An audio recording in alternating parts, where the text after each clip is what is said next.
होतंय, लक्ष लागते व्यवस्थितपणे? लक्ष तर जसं माझा पहिला अभ्यास होत होता तसं तर अभ्यास आता होत नाहीये, पण माझे प्रयत्न चालू आहेत की जेवढं मी अभ्यास करेल तेवढं चांगलं आहे. किती पेपर झाले, कोणत्या स्ट्रीमला आहे? पेपर 2 झाले, इंग्लिश आणि मराठी. सायन्सला आहे? हा, जनरल आहे सायन्स मध्ये. पण काय तुला काय अवघड विषय वाटतो 12वीचा? तसं तू हुशार आहेस मला कळालेलं आहे, पण तरी अवघड विषय कोणता वाटतो? अवघड तसं काही नाहीये, सगळं सेमच वाटतं. फक्त अभ्यास तर आपल्याला करावाच लागेल. अवघड म्हणून ते सुद्धा जमत नाहीये, कारण की जर अवघडात आपण मात नाही केली तर आपल्याला पुढे जाण्याची म्हणजे जी आपली संधी असेल ती सुद्धा आपण गमावू शकतो. मग काय संतोष अण्णाची कशी मदत असायची?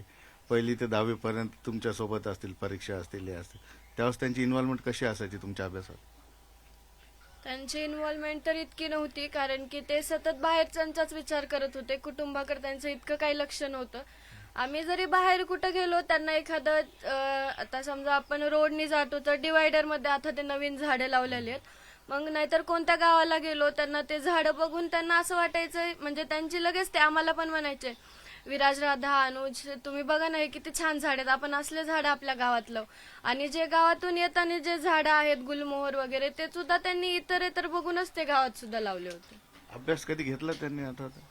अभ्यास घेतला तर नाहीये स्वतःहून, पण ते विचारत असायचे टेस्ट झाली का, मार्क्स किती आले, असं थोडंफार विचारत होते. काय म्हणजे आता तू बोलली की तुला पायावर उभं व्हायचंय, पण तुला पुढे भविष्यात करायचंय काय नेमकं? कोण डॉक्टर, इंजिनियर काहीतरी बोलत असतात सगळे, तुझा काय निर्धार? तसं तर माझी हॉबी आहे की मला ड्रॉइंगचं आवडतंय, म्हणून मला एक फॅशन डिझायनर व्हायचं होतं, पण एक करिअर म्हणून मी नीटसाठी चूज केलं.